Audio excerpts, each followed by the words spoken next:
A maior sinagoga da Península Ibérica encontra-se no Porto. Foi a obra de uma vida, a do capitão Barros Basto. O avô de Artur Carlos de Barros Basto revelou ao neto que eram descendentes de judeus. Judeus que tiveram que viver na clandestinidade durante séculos após a ordem de expulsão de Portugal em 1496. Contudo, os judeus viviam em paz. Presentes no território desde há pelo menos 1000 anos, sentiam-se profundamente portugueses. Mas levado pelo integrismo religioso vindo de Espanha, o rei Dom Manuel, por sua vez, forçou os judeus a converterem-se ou a deixarem Portugal. Apesar de tudo, muitos ficaram. Tudo se acelerou com o massacre de Lisboa em 1506. Acusados de terem provocado a epidemia de peste, foram massacrados pelos cristãos durante 3 dias, na ausência do rei. No seu regresso, Dom Manuel foi exemplar, punindo os criminosos. Alguns perderam todos os seus bens, outros foram condenados à morte. Mas o mal estava feito. Um século depois, não havia mais judeus em Portugal.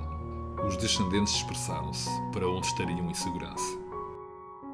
Os que ficaram viveram na clandestinidade até o século XIX, onde finalmente podiam novamente celebrar a sua fé, sem medo de serem perseguidos. Aos poucos, estes cripto-judeus, judeus escondidos, saíram da clandestinidade. Barros Basto, natural de Amarante, ficou logo fascinado pelas suas origens judias. Mobilizado durante a Primeira Guerra Mundial, lá demonstrou grande coragem e lá ganhou os seus galões de capitão. Foi em autodidata que estudou o hebreu. Depois partiu para Marrocos para lá converter-se oficialmente ao judaísmo. Circuncidado, toma o nome de Abraham Israel Ben Roche. De volta a Portugal, decide dedicar-se inteiramente à comunidade judia. A primeira sinagoga não era mais do que um apartamento no Porto. Apesar dos poucos judeus, o capitão decide construir uma grande sinagoga com as 19 famílias Ashkenazi e a sua família sefardita. Um projeto que parecia na altura muito ambicioso para tão pouca gente. Mas a intenção era de fazer da futura sinagoga um farol religioso para os cripto-judeus portugueses. A sinagoga devia voltar a dar-lhes orgulho nas suas origens e ajudá-los a darem a cara.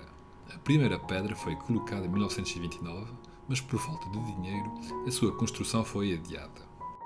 Foi neste contexto que os riquíssimos irmãos britânicos Kadoorie ajudaram com um importante donativo. Suspeito de ser um opositor do regime de Salazar, Barros Basto foi perseguido em 1937 e privado do seu prestígio militar. Injustamente acusado de imoralidade, transformou-se no autêntico Dreyfus português. Mas isso não o impediu de ajudar nos anos seguintes centenas de judeus a encontrarem um abrigo das atrocidades da guerra e do Holocausto. A sinagoga Kadoorie Mekor Haim foi inaugurada em 1938. A vontade dos seus promotores era de fazer um edifício profundamente judeu, mas também profundamente português.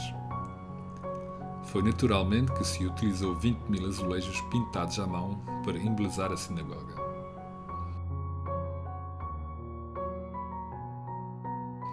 O edifício religioso obedece às regras ortodoxas. Durante as cerimónias, os homens ficam em baixo e as mulheres em cima.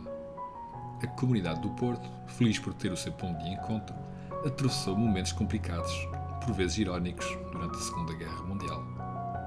É que a sinagoga tem como vizinha a Escola Alemã do Porto. As árvores que podemos ver hoje foram plantadas nos anos 1940, para que as crianças alemãs não vissem os judeus. Hoje, a comunidade judaica do Porto é composta de 400 membros de mais de 30 nacionalidades diferentes. Para além do culto, a sinagoga também se ocupa dos certificados estabelecendo a ascendência judaica portuguesa. O Estado português, para corrigir a expulsão dos judeus do passado, permite aos seus descendentes pedirem a nacionalidade portuguesa, como uma reparação por tamanha injustiça cometida pelas autoridades portuguesas de antigamente.